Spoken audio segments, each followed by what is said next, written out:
Hey, everybody. Welcome back to another episode of the Women's Maximum Fitness Podcast. My guest today, you know what? I forgot to ask you how to pronounce your last name. It's okay. It's actually Abraham, and it's just spelled very foreign. Okay. I didn't know if it was like Abram or Abraham. Yeah. Yep. So IFBB Pro, Natalie Abrhiem. So this is a great story because, you turned pro a while back and then kind of went into pro as a bikini pro, right? Mm-hmm.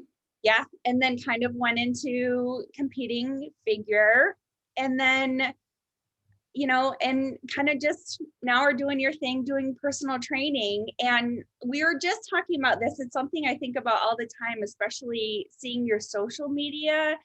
If people don't follow you, they definitely need to follow you because your content is just gold. Thank And you.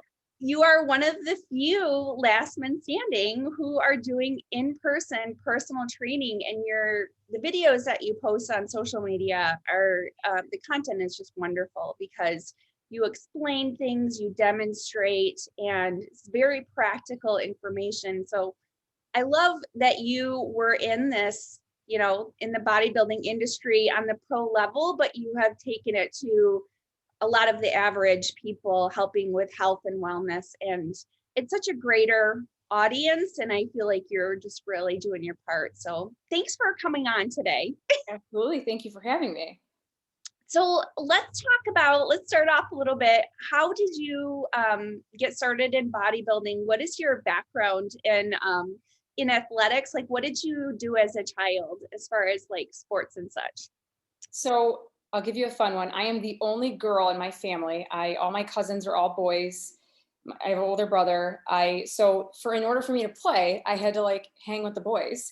So anything involving that, I'm like, okay. They're like, don't cry. So I feel like that kind of built into even this, you know what I mean? Just a little bit more grit. I actually ran track for sprints, played volleyball. I didn't really play any specific sport except that.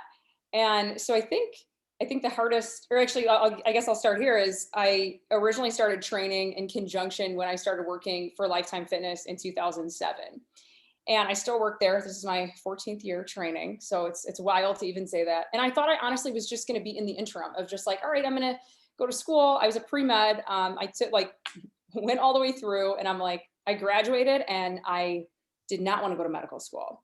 I actually shifted gears and got my MBA instead. And the reason I did that is I was like, all right, well, maybe you can create a business or a career out of training. And I think initially it was kind of coming from I'm Middle Eastern, our family's like, all right, be a lawyer, be a doctor. So it was tough going into that. And I guess during that time is kind of when I got introduced to bodybuilding. I was 18 when I started, and I met this girl at the gym.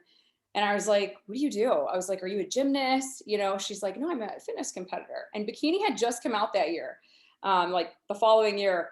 And so I was like, all right, I think I'm going to try this division. I had no idea. I was on a bodybuilding.com forum, read, learned, educated, and then kind of got myself entrenched in it. And I was fascinated.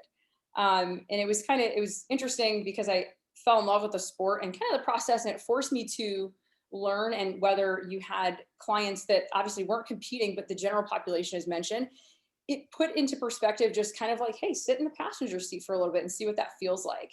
And I think that's probably the biggest thing I gathered out of it. But that's kind of how I got into it. And then I kind of continued, and I love the sport, but it did teach me a lot. There was a lot of hiccups along the way, for sure. Yeah, absolutely. So when you started doing your personal training, like where did bodybuilding tie in? Has that helped you a lot with just with training people in general? Did the style and because I feel like the style of training has evolved, especially over like the past 10 years. Like what have you learned and what has changed as far as, how you were teaching with your clients versus now?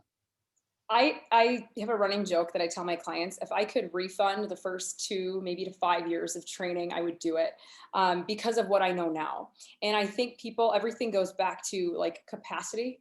And I think what clients start with, again, from bodybuilding to that, is how can we layer habits that people can keep long term? I think we all think because we're the poster children, right? Like we think our clients are in that position, but like everyone's in a different season. And I think in training and in bodybuilding, yes, it builds, you know, your own personal discipline. Your clients can feed off of that, but they're not you, and we can't hold them to that same standard.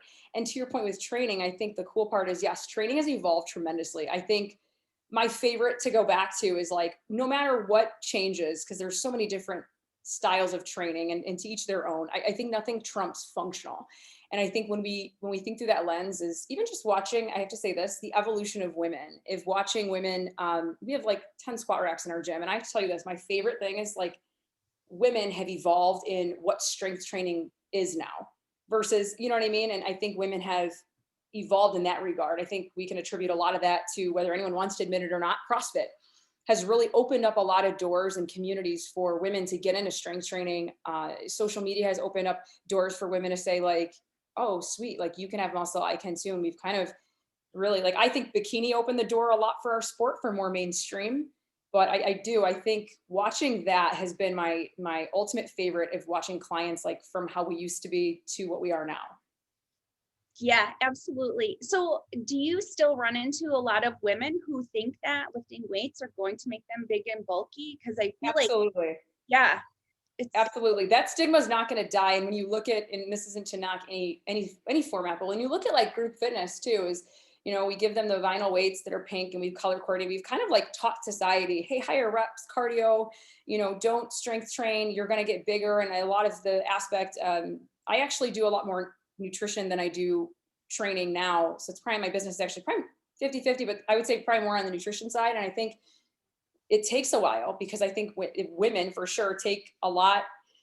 We've seen nutrition evolve over the years. And I think even that has kind of played a substantial role in, you know, paleo, Whole30, intermittent fasting, and just educating. I think our role and responsibility as trainers is to continue not putting people in buckets, but helping them navigate to get to their end game. So I think a lot of that has also changed too, is watching what is going on and how people are kind of, how can I get them to understand this without red ink penning what they do?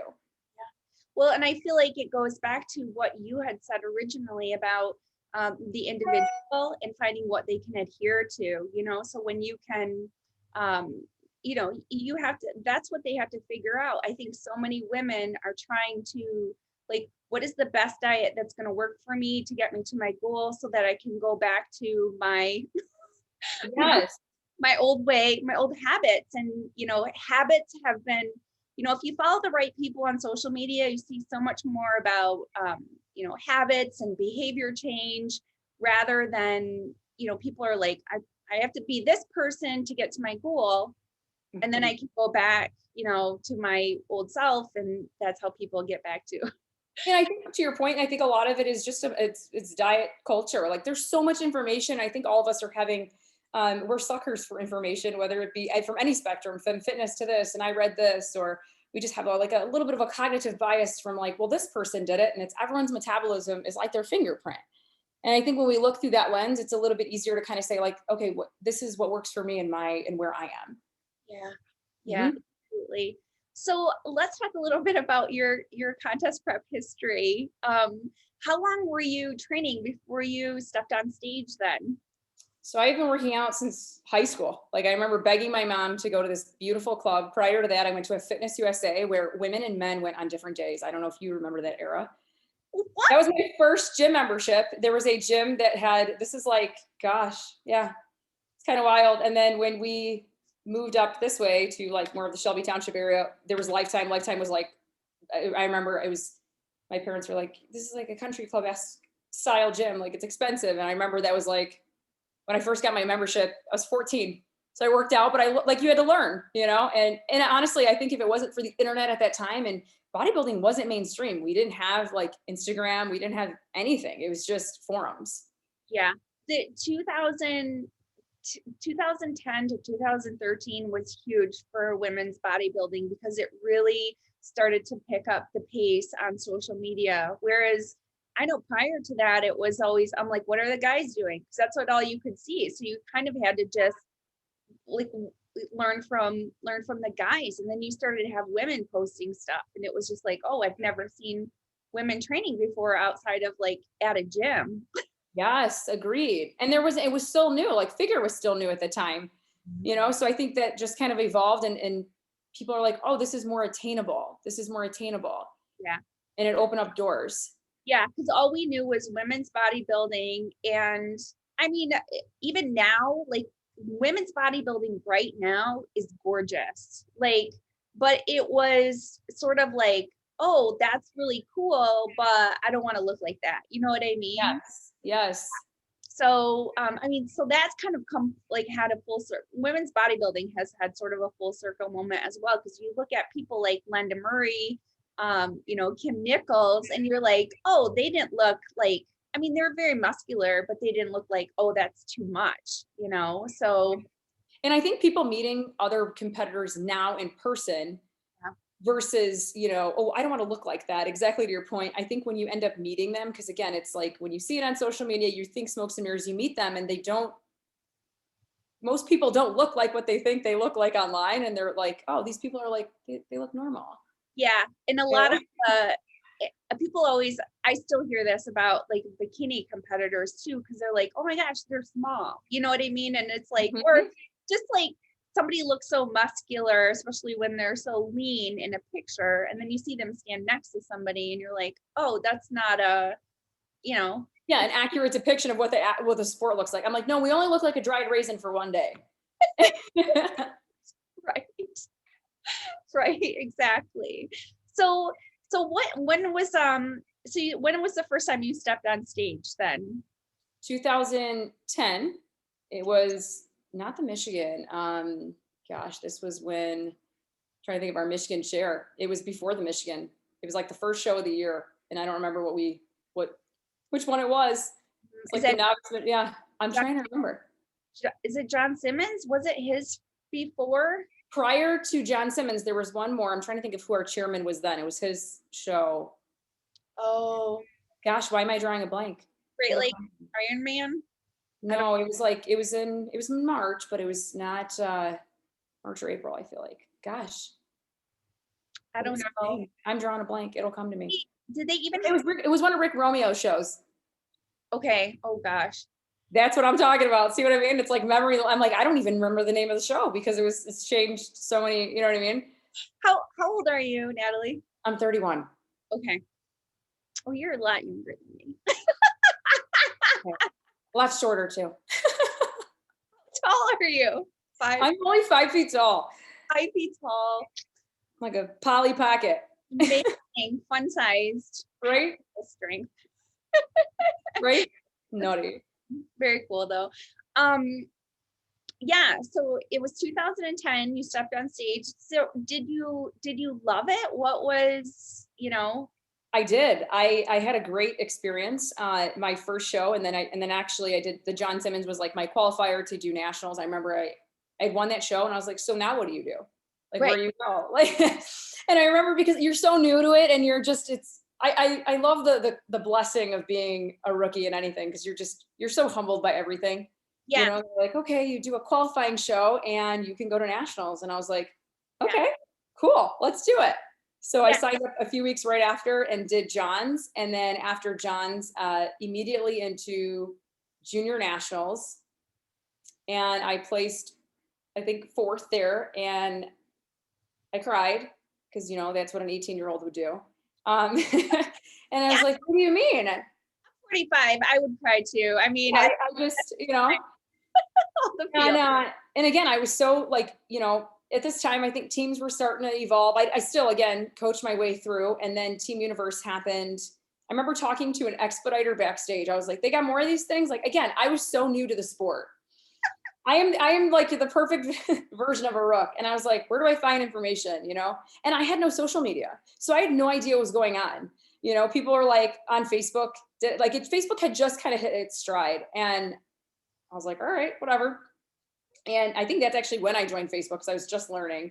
Yeah. And then I ended up doing Team Universe. And that was my first time. Like, it's funny. It was my first time because I drove to Chicago, flying by myself to LaGuardia Airport. And I was like, all right, I remember calling the hotel and being like, can I check in? Because I'm 18. Seriously, I remember that. and finding your own cab. And it was just a very big, again, learning experience. You're in the big city by yourself. And I was like, okay. And funny, the guy I was dating at the time, we were both pre-med students, and he's like, I was so consumed with the sport, right? Because training takes over. Yeah. And he's like, it's me or the sport. And I was like, oh, that's easy. Don't worry. It's sport. So I think that was kind of the fun vendetta of coming back. And that's actually where I turned pro, was in Team U. And I remember too having a couple conversations with people that were kind of in the sport for a while. And they're like, there's so much going involved there. When you go to that level, it's high level, just be prepared for whatever. And I remember I was like, whatever. I just was completely unfazed. But I think sometimes, like I said, it's that little bit of blindness is bliss a little bit.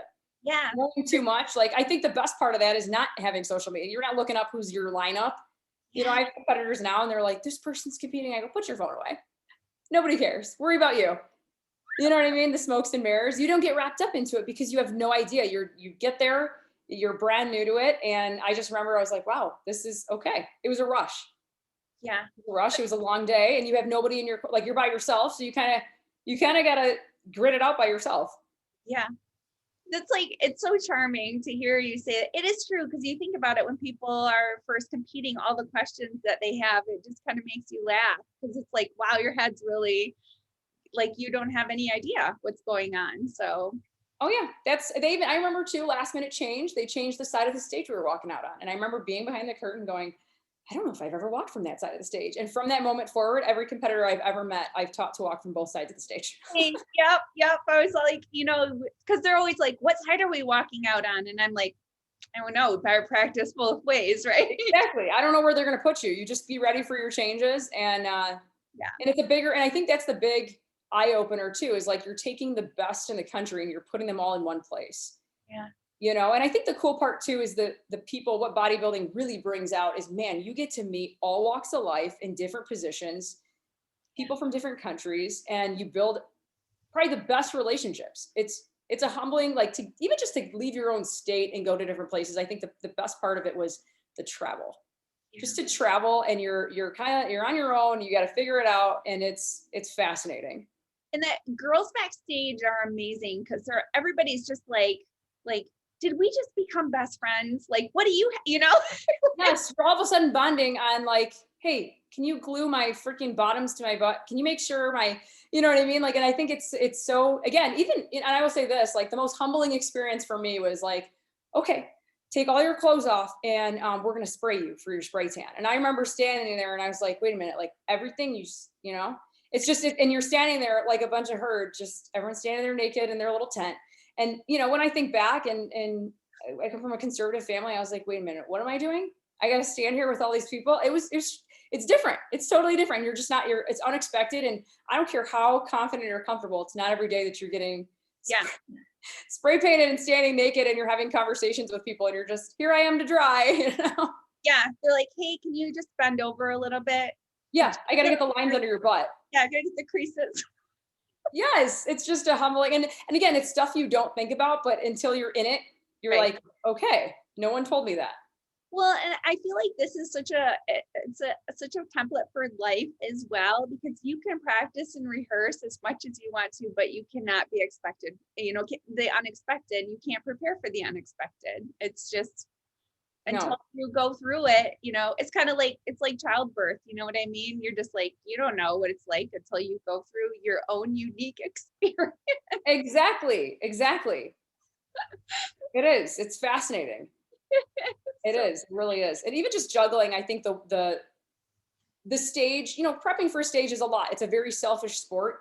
And it keeps, I will say this, it keeps you in line if you're, going in, but you just can't get over consumed. You lose a little bit of some of your relationships along the way. And I think you kind of actually, at the end of the sport, it's a very lonely sport, and you learn about what really truly matters. And I think some people lose sight of that and they have a terrible relationship with it. But I think it serves its season if you look at it that way and you walk in and someone's coaching you in that regard and just saying, hey, this is the things you want to be prepared for. Nobody prepares you for, I'm sure this is a conversation you have a lot with a lot of women is, after the show, I think nobody prepared anybody for that feeling. And I think it was frowned upon to look, weak or whatever. And then people, they have a terrible experience afterwards. And have a recovery or terrible rebound and recovery, and then they want to get back on stage, and we're like, no, no, no, no, let's get you to a better place before we throw you back on. So, it sounds like you would say it's a great experience for anybody and it's a good struggle and a challenge, but then you need to decide, how long that season is going to be for, per individual. Wouldn't you say? 100%. I think, you can train to your highest capacity. All women, I had this conversation with them, is like, everyone wants to jump in. This is a very expensive sport. It's a selfish sport. So knowing that walking in is just preparing the people that love you, that are around you during this entire thing, and just letting them know, hey, this is where I'm at, and not making your problems their problems. For example, like if you're eating, you're out of your container. I went to weddings and different things. Like it didn't need to be their problem that I couldn't eat at a certain time. And I think when we join this sport, it's about you and not inconveniencing everyone else around you. And I think that's huge. And I think the aftermath is just being prepared for, okay, how do I transition out of this to, because it is tough mentally. You went from, dedicating all this time, and now all this time's freed up, and you kind of go into a lull emotionally. Well, and I think, there's certain things that people aren't willing to do. I get it a lot. People still ask me if I'm going to compete again. And I say, it just doesn't, like, first of all, I've said this a couple of times just in the last week. I'm like, my category doesn't exist anymore. Like, there's no way I could compete with the women of women's physique at this point. Like, there's no way, and like with every sport, there is an evolution. And I'm not saying that it's bad, because I still love it and I love watching it and following it. But like, I think it takes some maturity to understand what you're willing to do long term to yourself, and like when it's time to step away. We can't all be Dexter Jackson and compete until we're 150 years old. Yeah. And that's far and few between. I think genetics come into play. And I think, your value system, when you do get up to that level too, is, and, you're right, bikini evolved and changed. And for me, it's, same thing. I feel like I was a hybrid. That's what made me almost switch to figure. And then, switch back to bikini was, I didn't feel like I fit in a division. I got hammered for being like at the pro level, there's no height class. And I think a lot of people don't understand that. So being 5 feet tall is like, I got to come in even lighter than I already naturally walk around, or how my genetics are. So if I hold my muscle in my quads, like it's a look, it's not even, attainable. And I didn't want to, when I stopped, I just didn't want to do what was necessary at that point to compete anymore, because you're sucking the life out of training for me, and I think it got to that point where I just, like you said, the sport changed. I loved it. Would I ever revisit it? 150%. I never closed the door completely on it. And I found a way to be close to the sport with coaching and helping with other pieces. And I think that's a big one for us. And I think that's the hardest. I think the transparency of, like, at that level, people are on performance enhancements. There are people that are in genetics, and no one talks about it, but it's to each their own. Like for me, the risk isn't worth the reward, even if, and to each, like I said, to each their own if they do go that route. But to compete at that high level, like, you're going to be asked to do some things that might not align with your values. Yeah, absolutely. I think there's things that could do to try to make this, like, I was just talking to one of the women's physique pros last night, and I said, I feel like they need to come out with a new category between women's physique and figure, because women's physique is becoming so close to bodybuilding. And I said, or do height weight classes like they do with classic, with men's classic, because then you won't have girls that are so big for, the height class. I mean, there's a lot that they could do to, and I think it would only bring more competitors to the sport. You know what I mean? Yeah. But yeah, because it's like, what's the end game? Where is it going to go? You have people like, Shanique Grant bowing out, Juliana Malacarne bowing out because they're not willing to take it to that level. And, they have other priorities now. I want to start a family at this point in my life, or whatever it is. So For sure. That's why I think our sport, for women, the longevity is a little bit different. I think for us, it takes a larger toll on our health. And I think we can't stay in it that long. So our season's already going to be short.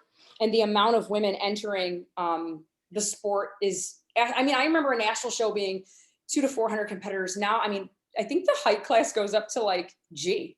Yes. For bikini. And I am like mind blown, and I think, I don't know, do we change the parameter of what goes, like, I don't know how that's going to go with the sport, because again, it's attracted so much.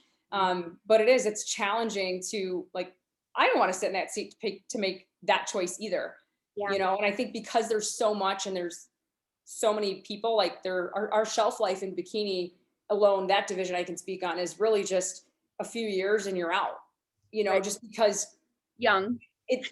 yes, youth is there, but I also think that, you know, it's like there's only a few girls that I can honestly say have held the line for that. I think same thing with physique for women's.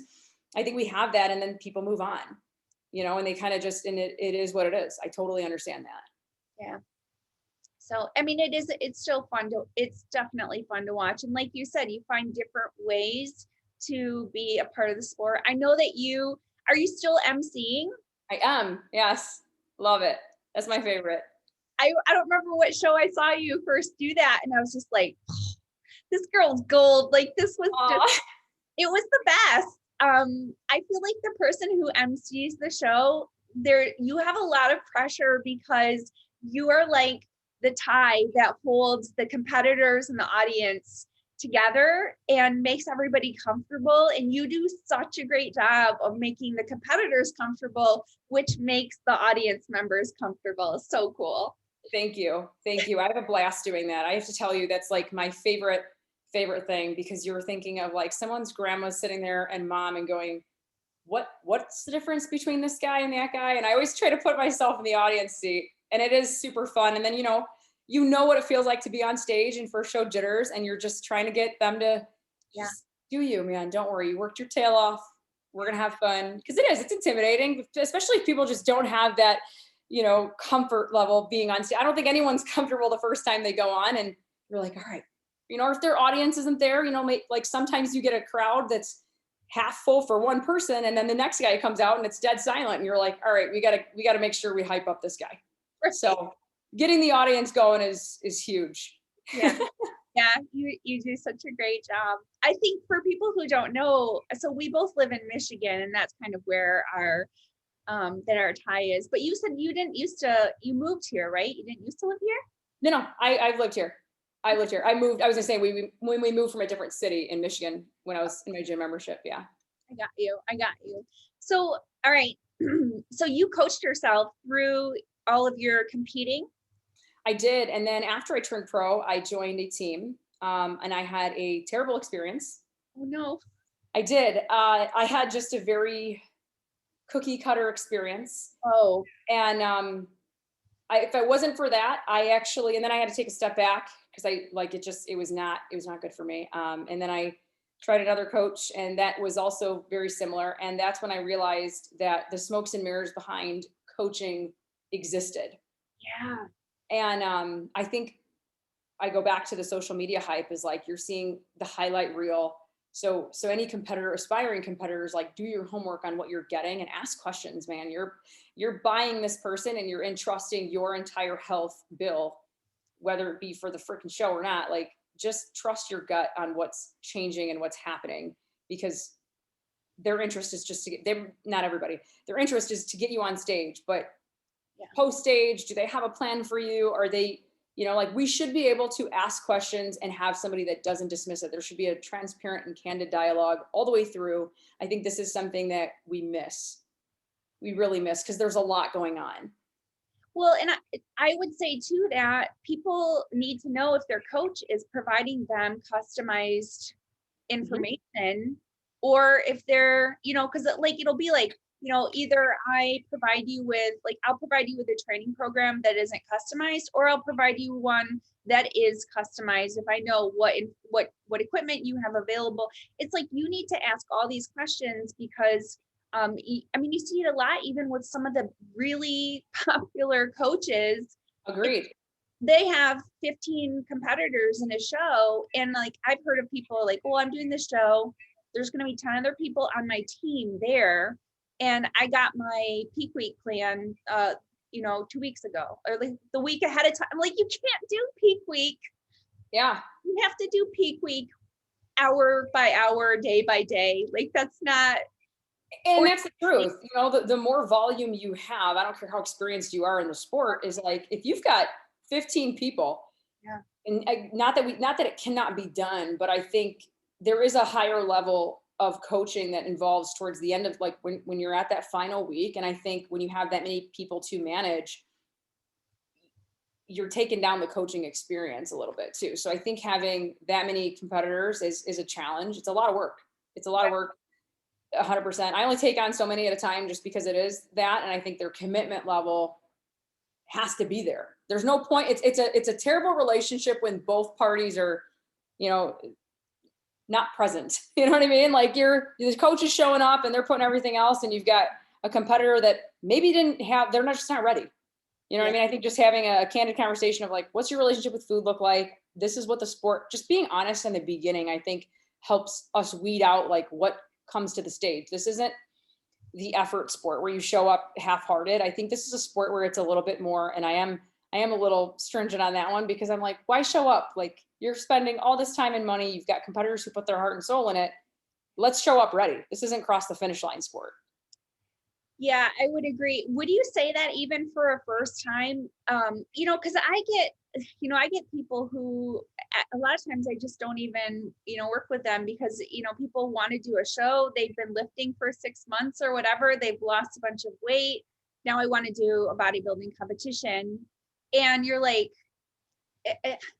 I think in the past, again, like you said, maybe 10 years ago, I would have been like, oh yeah, I can help you get to the stage, bucket list or whatever. But now I feel like it's like, no, I would like to bring a quality package to the stage as you would. You want to have a good experience with it. Like you said, not just finish. Exactly. And I think that's the evolution even with coaching is like just realizing that why would I put someone through that? Or if they're not, pacing ready, like I think we just need to share. It's not like there will be a show, but I think asking people like, hey, where do you realize, like, have you been to a show? Because that's my biggest question too, is like, have you watched one? Because like, I want you to go watch one, and just expect, right. Just like, do well and practice and give your whole heart. I think it's hard because it is from a coaching end. It's I call it a babysitting job when we're taking your, like, I'm not going to chase you. I always tell my clients when they start for competing, I'm not chasing you for your check-in. Yeah. And whatever you don't share on this thing, I'm not like, nope, I'm just here to support. If we can't deliver on that end, we're not going to do well. Yeah. One other thing I was going to say about with coaches who have multiple clients too, as a coach, if I had several people in a show, it would be really hard for me not to be biased towards the people that are going to do better than the people who weren't putting the effort into it as well. So like I think you run into that as well. Like people get neglected if they're not their top coach, coach's favorite or, whatever, know that they're going to do well. So I think I've also seen that backfire. I did run mine in a while back in a team setting, and now I don't. They kind of introduce each other or meet each other at show day. And the reason and it's not anti-team, I just think the sport's not team oriented. And I think people are comparing and contrasting notes. Well, why does this person get? And you can get into a gritty coaching dynamic of drama with just that. And I think that's the most challenging piece to it. So yes, we all yearn for community, but I think you can have community, but you also delicately have to balance your communication. I think the hardest part about coaching 10 at 1 is like, you want to go congratulate your winner, and then the other ones are not in a good space. And you're like, okay, how do I do this? And I think all of us struggle with that. Like, how do I like nurture this one as a mom, right? You're the coach mom. And then you're like, okay, I got to celebrate this person's win. And it is tough. It is tough. It puts coaches in a tough seat. And then, and then schedule, like the way navigating is just scheduling something afterwards to connect. Cause I think everybody's emotional show day. Yeah. Wherever they go. Right. So you work a lot with general population. Is that correct? I do. Yeah. And I feel like it definitely caters to everybody, but the information that you put out on social media, you talk a lot about, habits, emotional eating. I think it's a lot of stuff that women tend to struggle with. And I really love the content that you. Thank you. Thank you. I think we're just scared. I think we were all shamed. Like people are ashamed to like, that's me, and it's this like rat race badge of honor. I don't sleep. I train 2 hours a day. And I'm like, that's not good. Right. You know what I mean? I think and that's something I did take away from bodybuilding is just like, what actually matters? How can I still get to the end game? And is it long-term? Is it long-term? Is it sustainable? Because to me, after this, like when the stage is over, like, were you able to take something away that was tangible and continue applying it? Right. I think it's the structure. I think for most people, it should be the structure and just saying, all right, this is what matters and this is what doesn't matter. Yeah. Yeah. Absolutely. So,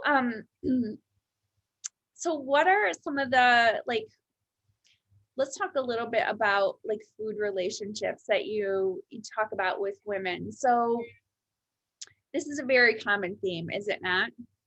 Big time. I say food doesn't hug back. So figuring out, the emotion behind, why you're putting food in your mouth, the purpose why you're putting food in your mouth. And that's kind of the core, I guess I would say, to Yeah.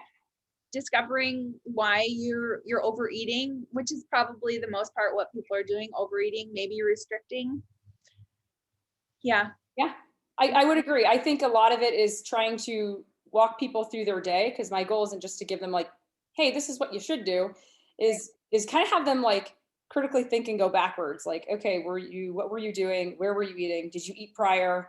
What did that look like for you? Because everyone has different habits of things. I think that we think that we're addicted to something, but we're really not. I hear that a lot too. Is like, I'm addicted to sugar, or I eat all my things and all my calories in the evening, or and I think it comes back down to, okay, like, well, what do you think?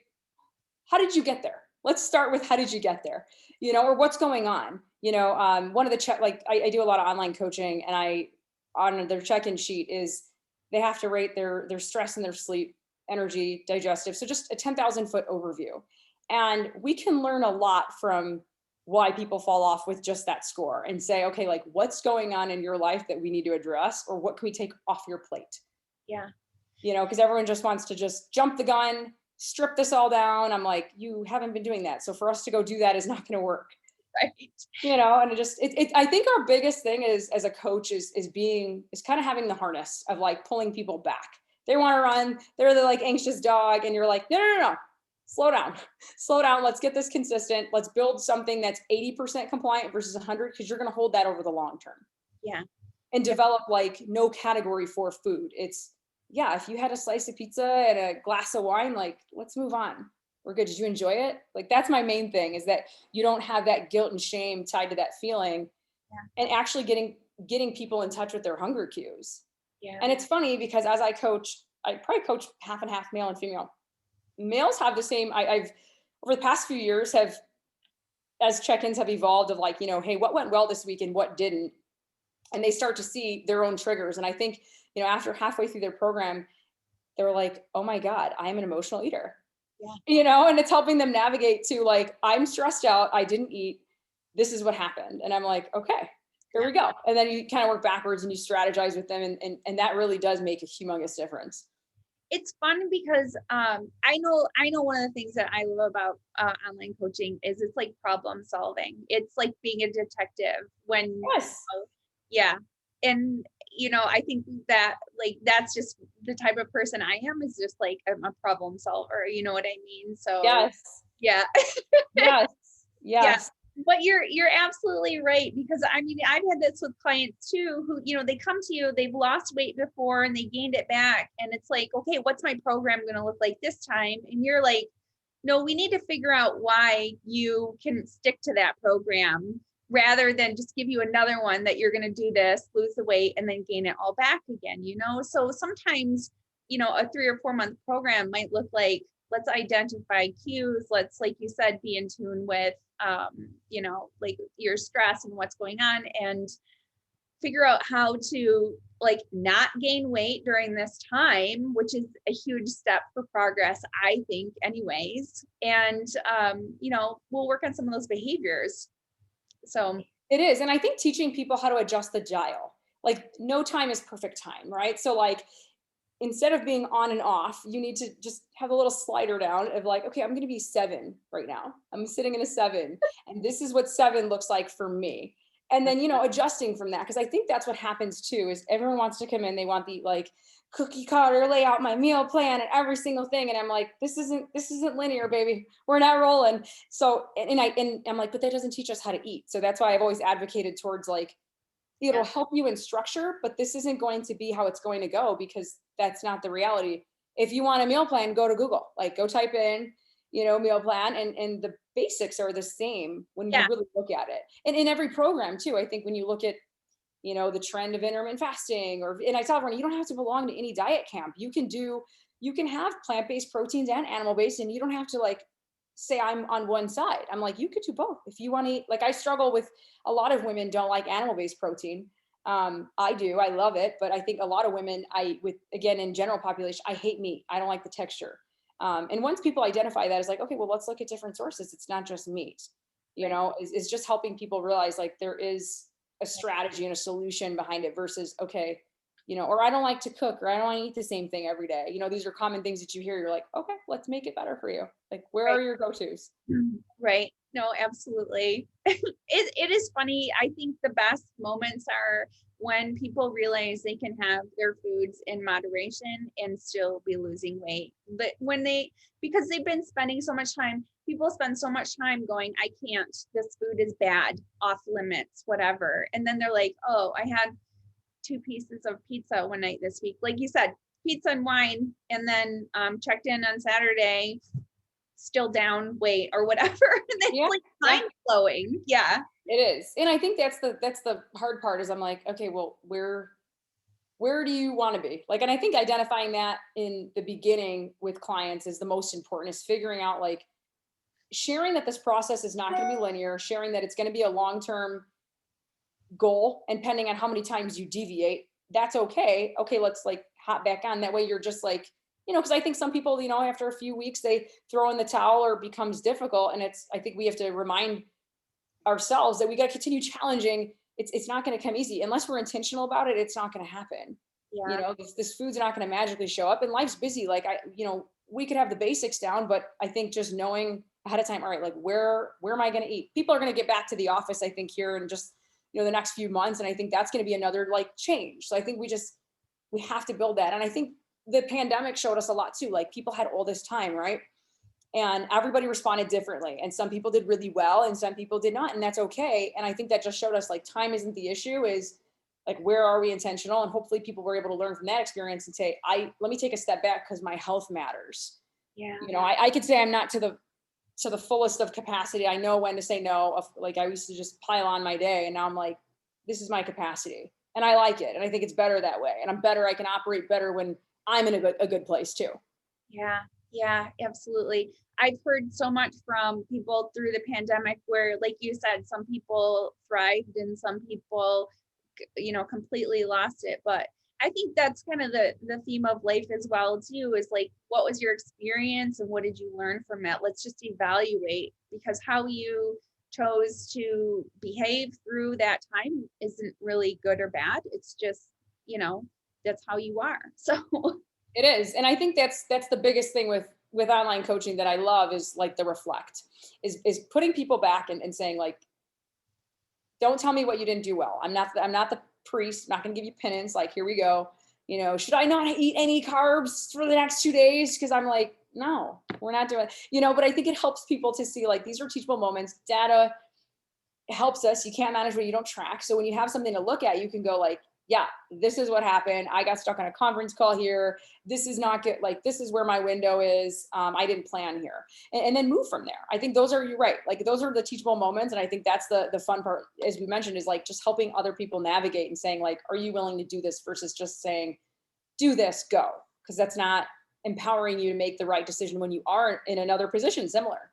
yeah, yeah. So it's so cool, because I do think it is a difference between now where you can differentiate between the coaches online who are actually in touch with their clients versus those who are cranking out robots. And if you're a robotic person and you just want to follow a plan and do a prep or something, it's totally fine. But I think that, such a huge portion of our population needs help with living for the rest of their life and being healthy for the rest of their life. So 100%. I think from an integrity standpoint, as a coach, like I don't really care if you get on stage.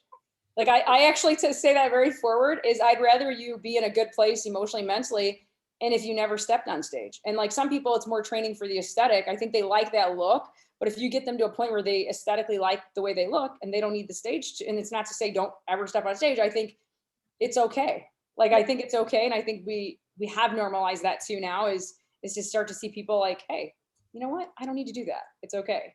Well, and I honestly think that if you get to a point where you're happy with yourself, then you're not going to be so focused on like the external is not going to be able to make you change your happiness. You know what I mean? So Yeah. Yeah. and the internal comes from, I think, knowing you know how to make good decisions, not being upset with yourself when you don't make decisions that align totally with your values, and like you said, being able to move forward. So Exactly. And I think that's what it is. I think we move so fast, we forget that. We've lost sight of like, okay, what am I trying to do? You know, and then we end up in an identity crisis and you're anxious. right. You Right. know, it's a vicious cycle. And I feel like, you know, no one talks about it, but I think even just spending time, like I wasn't an anxious individual. I'm high strung, but after pandemic, I learned that I was like, I need people. That's my fill, is I need to interact. I can't just, you know, when I had to turn off what I was exposing myself to. I was like, all right, like get off. I don't need to read anything. I like to consume information too, but it was making me anxious. I'm like, why am I anxious? Why can't I sleep? You know, but you're thinking about stuff that is irrelevant. Is completely irrelevant at that time. And you're like, all right, self-care. Take a step back. You know, and it really, that was probably one of the biggest, is like, you're trying to anchor for everybody else. And then you're like, I'm in panic mode myself. I'm right there with you.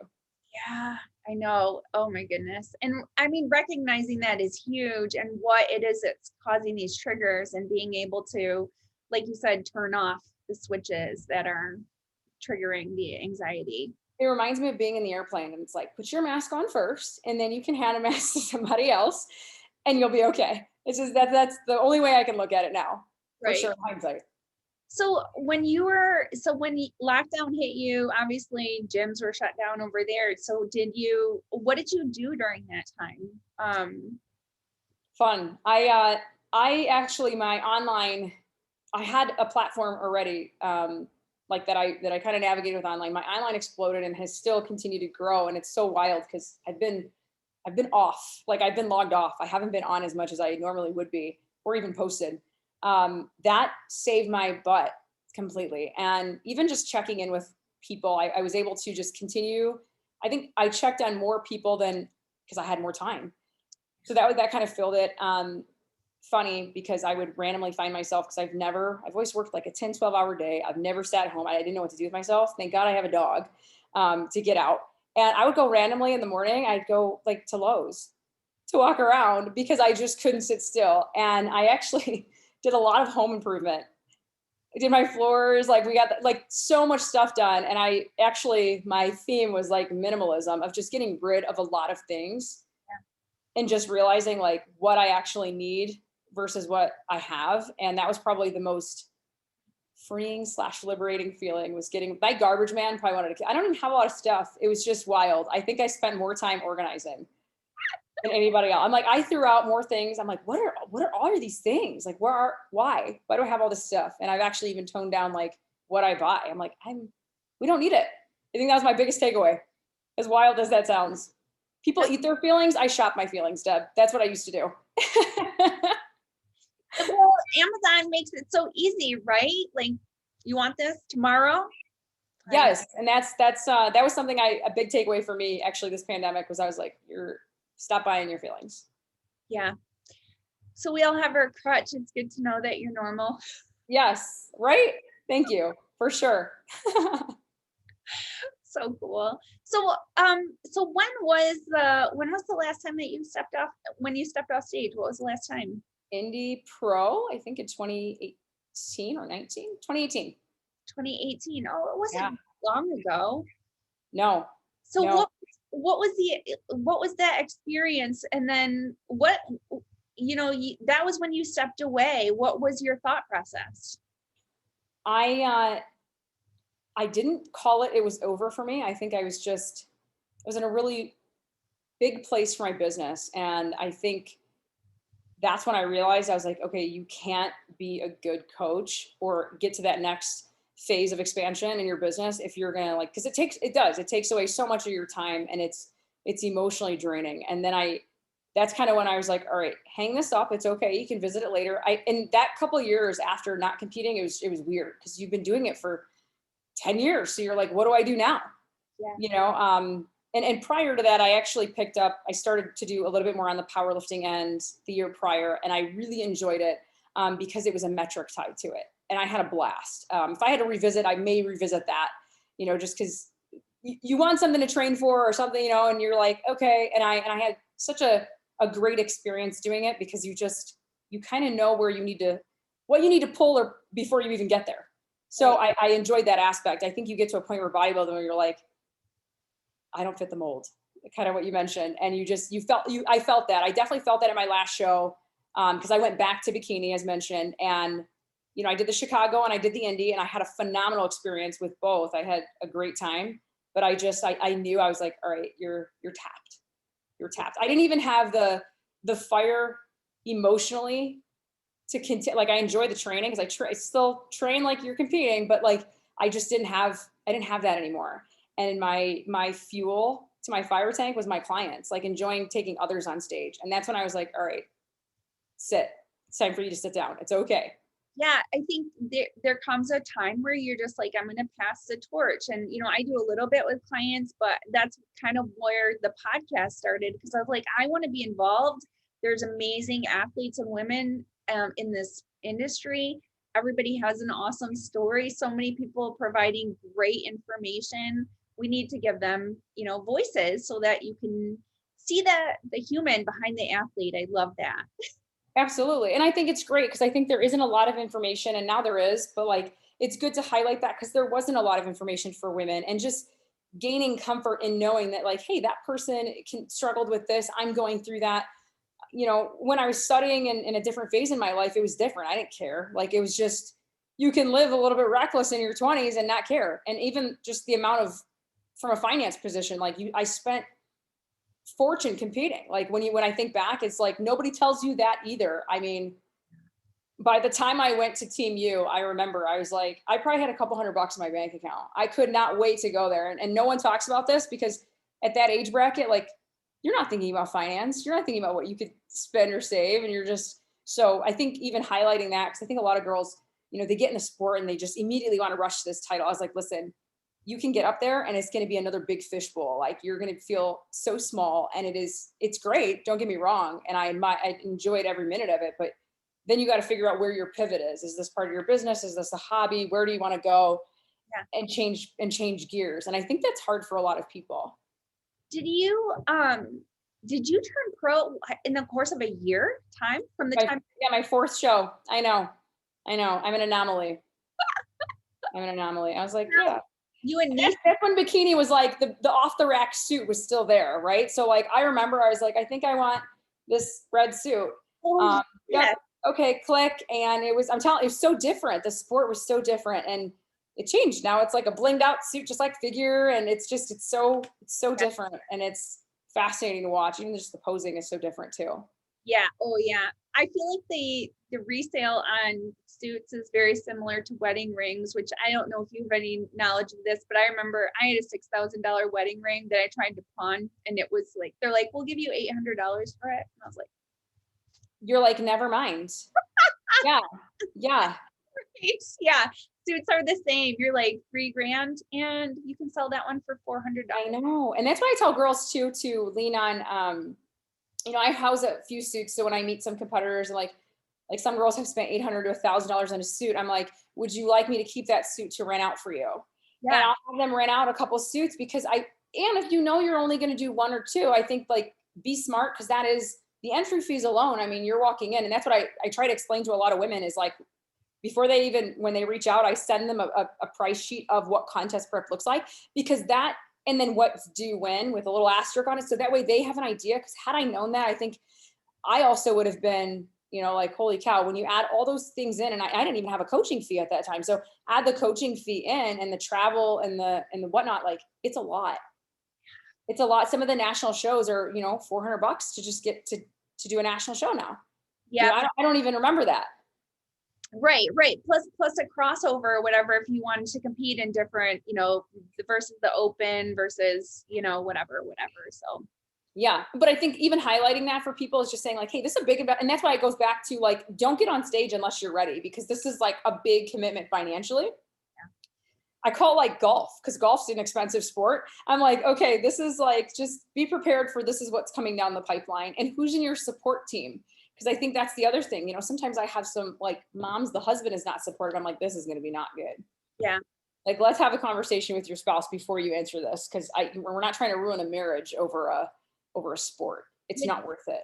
No, and it has ruined relationships, I mean, you alone said you dumped somebody for I did. But I own that. I share that story with people, and it was tough. And even dating when you were competing, I was so selfish. I was like, geez, like what a brat, and whenever I meet a batch of girls, like for a clinic or something, I'm like, listen, whoever is helping you in your support, go call them and tell them thank you. Because you're annoying. Nobody cares. Right. It's like we're super annoying. We're so driven by this. And I think just remind yourself, man, the people that are going to be there for you at the end of this are those same people. Don't lose sight of that. Yeah, definitely not worth destroying relationships over. No, sure. Heck no. What is, Amen. I hear you. So true. So, I wanted to ask you quickly. So, as far as your training goes, then, what is your goal with training now, and what does your training split kind of look like? So, my training goal now is look like I'm competing. Nailed it. Right. I'm like, that's my fun part. I still have 3 lower days and 2 upper. Mm-hmm. And if I switch back into something more of like a hybrid program, I'll go into a 4-day just because the volume is intense at that point. But right now I'm kind of still in a 5-day split. Okay. I don't yell at me, anybody. I don't do any cardio. Mine's like more of a conditioning at the end of my lower. And it's just, I walk more than anything else I do. I think bodybuilding burned out all the cardio out of me. Me and Stanley, the stair climber, we're not friends. We broke up and I left him at the stair climber. I just left him there. Well, and I feel like this is an evolution with coaching too, because I just had this with a client over the last 4 months that she kept like, she's like, I can't believe I'm doing no cardio. And I was like, well, we're counting steps. You don't need to do cardio. You know what I mean? Yes, because it's mental. You're just mentally driven by, like, you're almost so stimulated by it that you don't know how to step off. That took me a while. I always say transitioning from like real life out of competing was so hard for me. It's so hard. Like, and then teaching people how to like, okay, we're going to train for like relative strength. That was a big one for even clients I coach now, or they go to nationals, they come back and they're just emotionally, beat up. And I'm like, listen, it's not, I promise you in like 3 to 6 months, this will not feel this way. Right. It is. And you just want to carry their cross with them, but sometimes you gotta let it run its course. Yeah, absolutely. Well, this was great. It was great. It was such a treat to talk to you about all this stuff. Sweet. Thank you. Such good stuff. So you have time for 10 quick questions? Let's do it. All right, cool. All right. So what's your music style? Right now, I'm in a rock mood right now. Yeah. I am everywhere. Are you in like 80s, 90s rock? 80s rock for sure. You totally read me correctly. I have been in an 80s. I don't know. It's funny. It's like, it's not even just like hard rock. It's soft rock. Oddly, the other day, like my warm-up song was Fleetwood Mac. I was like, this is great. I just want some feel good. That's awesome. Music is like such a driver. You know what I mean? Like, yes. I feel like if you have a mood, this is going to sound super cheesy, but lately I was thinking the time when I'm most at peace is when I'm in church singing. So if I'm in a not like I'm like, I got to turn on some Jesus. Like I need. Yes, some feel good music. I'm telling you, I never used to listen to country until a few years ago. And I'm just like, this is how you're like, adulting into your next phase of life of just like, yeah, I think I want to learn about my grandpa dying and it's super sad. Like totally different. Get in touch. Yes. What's your go-to for a cheat meal, treat meal? What do Burger. you call it? Burger? I am a burger chick. I still to this day have like a burger like every weekend is like one of the burgers. Me and my boyfriend. I'm like, hey, can we get a burger today? I love a burger. Are you like an egg on top, bacon, like all the shebang? Like, what do you? No, I'm a plain, like, give me a slice of cheese and I still pull my bun off because I want to eat the fries. That's how I navigate this burger because I Hey, want all the fries. you should make a bun out of fries. I have not tried this yet. It'll be a messy one, but I will do it. Keep them together, you know? Yes. Cut a giant potato. It's like a circle. Yeah, like, here we go. My outside. Absolutely.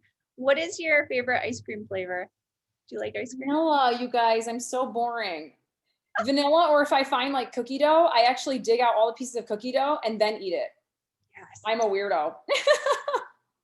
Anything cookie dough, man, that's my jam. I love it.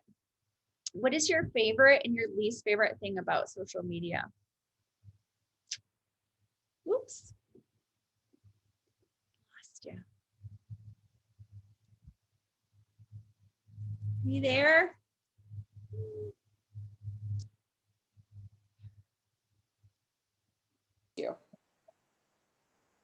There we go.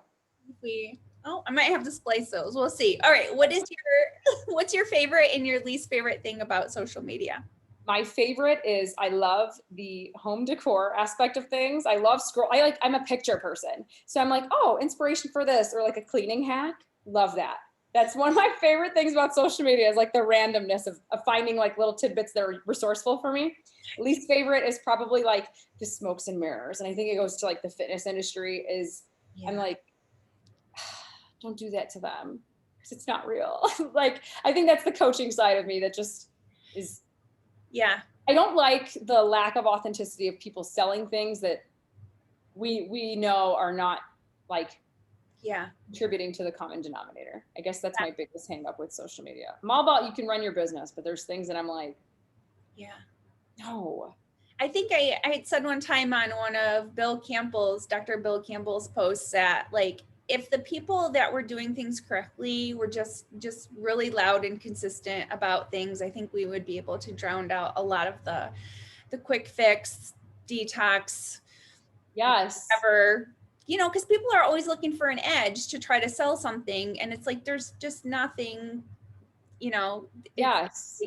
The real way isn't sexy. It's work, just like life. Mm-hmm. I agree. I think a lot of that, or like, people in person and then you see an aspect and you're like, this isn't authentic. I can't do it. Can't. So I tone it out or tune it out, better yet. Oh, that's tough. All right.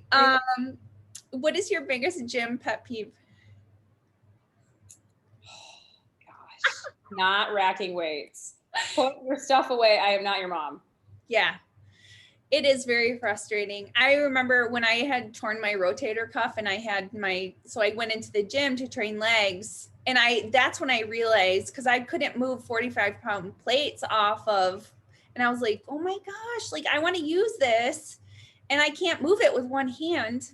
I wasn't supposed to even use the other arm really because of the imbalance. So I was like, can somebody, like I'm asking for help so that I can train legs. Yes, I hear you. Mm-hmm. Yeah. My pet peeve. So bad. What's your favorite body part to train? Legs. It doesn't matter. It could be hams, glutes, it could be quads. I love lower body. What does a typical, like, what does one of your favorite leg days kind of look like? Do you follow like a routine so that you're doing kind of progressive overload, or do you switch it up a little bit? I write my own and I write it and I change it every 4 to 6 weeks, pending how quick I'm progressing on it. So I'll start with my main lift, which will either be, I'll rotate between like a deadlift, a squat, or hip thrust. Mm-hmm. And I won't superset or have any accessory work until the very, get through my main lift. I don't like to superset my main lift and then rumble through. This is funny, as I jokingly turned 30, I said, man, to warm up now, I actually have to warm up for all my big lifts, because I used to just be able to ride right in. No, I can't now. I'm like, oh man, Like my body does not let me do that. So what do you normally do for like a warm up? Do you mean just like walking for a little bit, or are you doing like stretching and stuff? Mobility, like Yeah. based on what that lift looks like, I actually take 3 to 4 movements and I'll mobilize before I move. And because I know that I'm like, oh God, this is not going to be good. Yeah, it is so wild. I'm like, am I just for stiff? Like the recovery time in between is different. You know, back, I feel like, when you're training for bodybuilding, like you could just pound the pavement. No, I could not do that anymore. Yeah, I tend to take more of a John Meadows style approach now, where I have like an isolation movement first before I do my compound, so that I have something that's a little bit more of a better warm up. But yeah, I've seen more people doing more, like you said, what is it called? Dynamic? What is it called? Like I just call it mobility, just mobility, Yeah. just, that, or I'll do the same thing. I actually am a huge fan of John Meadows because I think his training style is phenomenal. And I love, like his concept of, all right, we're going to warm up like on the leg curl before we squat. Yes. So I think he has rhyme and reason. And I like that training style because of that. Yeah. It's not about doing 10 exercises. It's all right, let's do 4 efficient movements. We can drop set or change your tempo. I'm a huge advocate for that. Yeah. So absolutely. Yeah. Very cool. Who do you think that women need to hear from next on the podcast? Who would you think would be a good interview? I think Andrea Shaw is your next go-to. Okay. Well, I already had her a long time ago, but I'll get her back. Bring her back. Can I tell you, did you have her before she won the Olympia? I think it was just after. It was just after. Oh, you did? Okay. Yeah. Yes. She is one of my favorite humans I have ever met. Yeah. And if you don't get her, my other favorite is still Linda Murray, because it's funny you mentioned her. I am a huge I love her. Yeah. She's always in the, I've had the pleasure of running a couple of shows with her, and I've emceed for quite a few of her events. And I just love the way she structurally runs things. It's all about the athlete. I am a huge fan of hers. Yeah. Because of that. I love that. I love women that empower in the sport and have taken the reins and continuing to pass the baton. Yeah. So when I think of my favorite competitor on the board right now, it is Andrea. I've gotten to really know her. She's such a humble competitor. Totally. Yes. And the energy, she's just so positive. Her energy is just incredible. Yes. She lives in the support lane. So I nominate her, and I still continue to nominate her. It's not that I don't in any other women. I just think she's got a great platform, and I think she's going to use it exceptionally well over the years to come. Yeah. I do think that's important for our top level athletes to be good representatives of, not just the sport, but just being good human beings, because it draws people to the sport. You know what I mean? And to health and fitness for that matter. So absolutely. Yeah. Heck yeah. Another one I would recommend, that I followed, that I kind of align in her values, is Lauren Conlon. I really like her. She is with Paul Revelia or whatnot. I think they do a podcast called Redefine Healthy. Or Redefine Radio, or I don't remember what her name of it is, but I like her content, and she actually has, I like her position on a lot of things. And I think she's also another one that puts out great content and is very tangible. Okay. Too. Yeah, I feel like practical advice is, I love that this podcast brings practical advice from a professional level, because I think people can glean, from everyone's story. But, when people are specifically putting out Gen Pop information, it's like, oh, that's me. Like you said, you'll hear something, you're like, oh, that's me. Like that pertains to me. So I can apply this to my life. Absolutely. Super cool. So, well, Natalie, this has been really awesome. Thank you for your time. Thank you for yours. So we will, where can people find you if they're looking for, your social media or for coaching? So my personal site's alignedbynatalie.com. All my information's on my handle through Instagram. I'm on Facebook too, so they can reach out. I have a link tree linked up on my Instagram too to reach out, or on the website. They can connect with me that way. Perfect. So you guys, you can follow the Women's Maximum Fitness podcast on Instagram. You can find me on Instagram at buffcake22. And look for this on Apple, Spotify, YouTube, and anywhere you listen to podcasts. And to remember that healthy looks different on everybody. Have a Love great that. day.